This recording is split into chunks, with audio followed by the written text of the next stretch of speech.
जो पानी के बहाव के साथ जाते हैं। जो मछलियां पानी के बहाव के विरुद्ध चलती हैं वो जाल में फंसने से बच जाती हैं। हमें मालूम है कि हमारे समाज में कई बुराइयां हैं, लेकिन उसी समाज में से ही हम लोग निकल के यहाँ पर आज एकत्रित हुए हैं। अगर हम भी उसी धारा में बहे होते तो आज शायद इतनी बड़ी मूर्तियां पूरे उत्तर प्रदेश से पढ़ लिख करके नौकरी पेशा होकर के आज एकत्रित नहीं हुए होते। पढ़ाई जरूरी है, शिक्षा जरूरी है, हम सबको मालूम है, इसका हमें बहुत एतबार है कि जरूरी है। परंतु जो हमारे दूसरे बहन भाइयों जो ग्रामीण क्षेत्र में निवास करते हैं उनके लिए हम क्या कर सकते हैं, उद्देश्य ये था। जरूरी है तो मालूम है, क्योंकि हम शिक्षा के बलबूते पे यहाँ पर आए हैं। उनके लिए जैसा कि पहली बार कई बार प्रस्ताव आ चुका है कि जो हमारे रिटायर्ड अग्रज हैं, हमारे अग्रज बंधु हैं, वो अपने गांव में रहते हैं, छोटे छोटे बच्चों को छोटा अक्का खाका सुनाने का प्रयास करें उन लोगों को। जो बच्चे हमारे गांव के हाई स्कूल या 12th कर चुके हैं वो अपने ही गांव के बच्चों को श्रमदान करके, एक प्रकार का दान करके, शिक्षा दान करके उनको 1 घंटे, ज्यादा नहीं, केवल 1 घंटे ही बच्चों को पढ़ाएं। उससे भी हमारे कुछ नए चेहरे निकल के आ सकते हैं।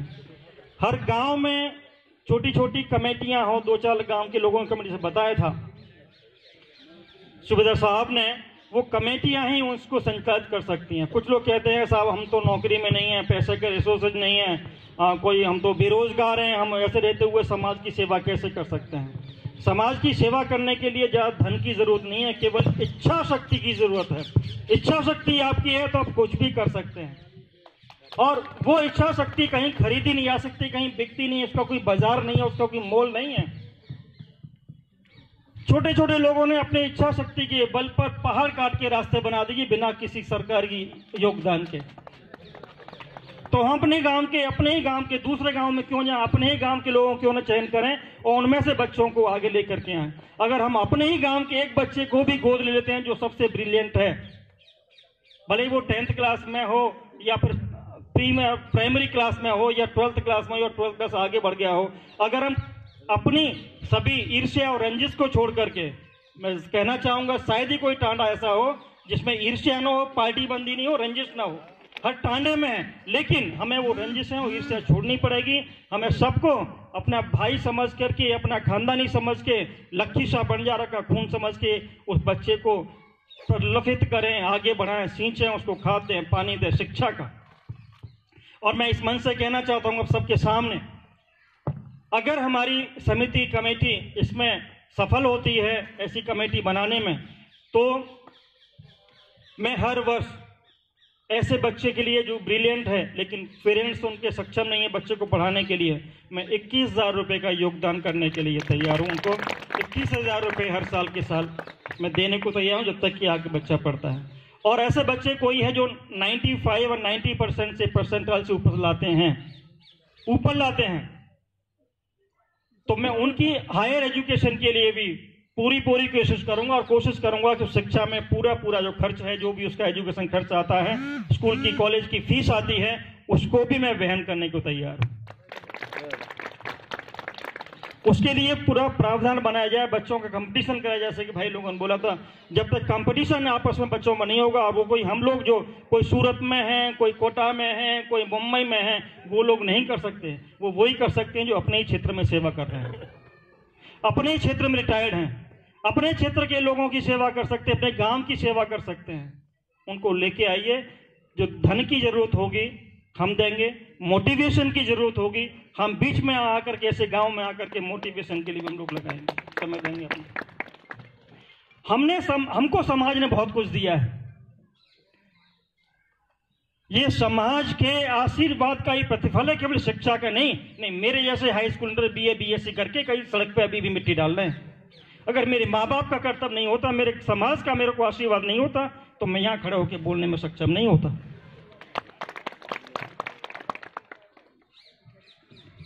तो बच्चों को एजुकेशन अपनों को तो हम दे ही रहे हैं।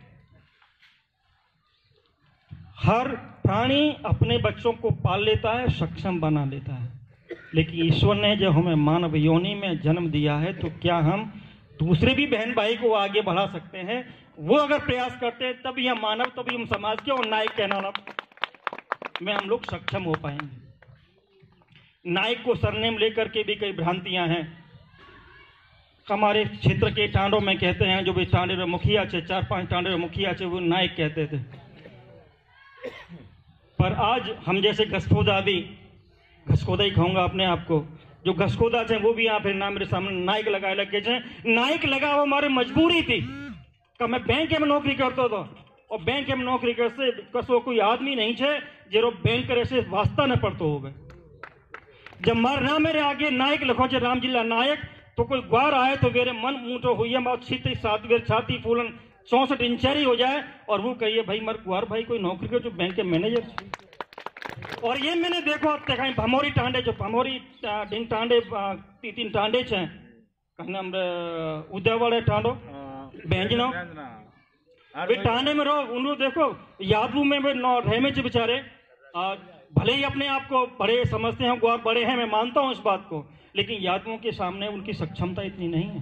जब उनको लगा कि भाई ग्वार समाज में, बंजार समाज में पढ़े लिखे लोग हैं और मैनेजर हैं, तो वो भी अपना सीना फुला के कहते थे और वहां के क्षेत्र के यादव उन लोगों के पास आते थे भाई हमारी अप्रोच कर दो मैनेजर साहब से, हमारा भी कुछ लोन हो जाए।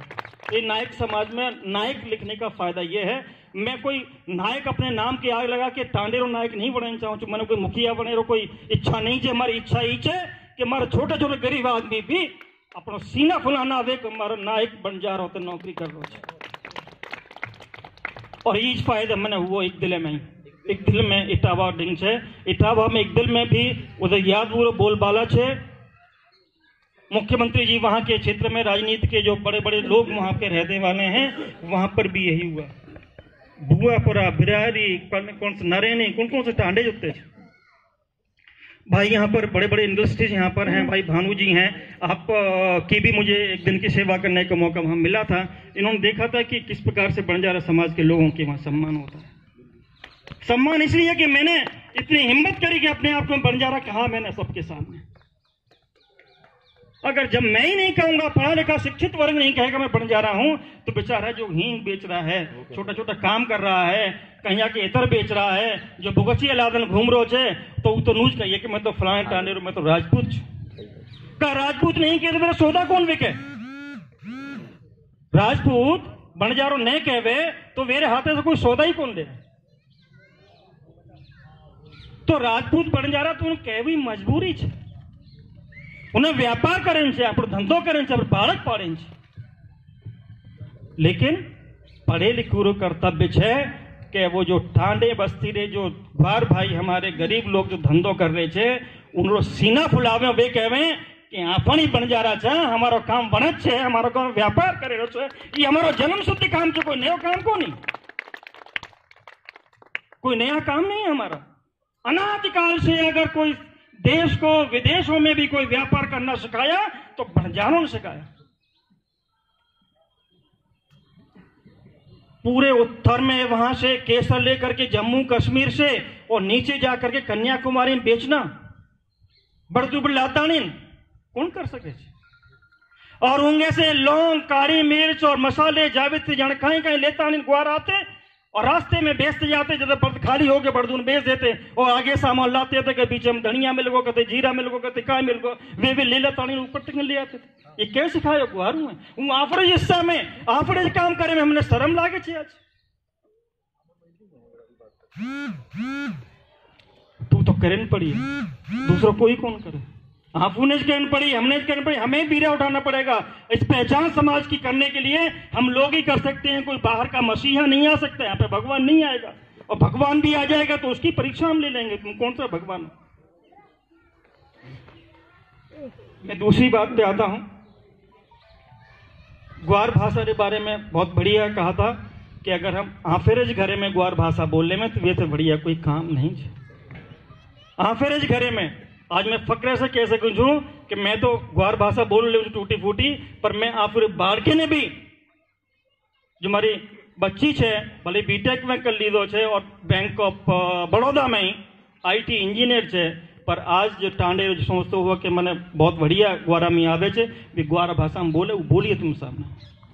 का बोलिए कि मैं कहते आसाम में रहो, चाहे बंगाल में रहो, चाहे एमपी में रहो, चाहे सागर में रहो, मैं आफेरी मातृभाषा बाड़कू संघ में कन्वर्सेशन करते रहो। ये मारे बोल सके जे नहीं उन्हें भी हालत हुई है जो शामली मुजफ्फरनगर बरेली मुरादाबाद में हो रही है, बेचारे बन जा रहे थे, पर बन जा रहा भाषा कौन जाने, धीरे धीरे विलुप्त हो जा रही है। विलुप्त हो कारण ये है कि हम ग्वार भाषा में बोले में अपनी तौहीन समझा छे। अरे पंजाबियों को देखो, पंजाब का जो लोग है पूरी दुनिया में छाया हुआ है, वो कतई जावे गुरुमुखी से वक्त बोले को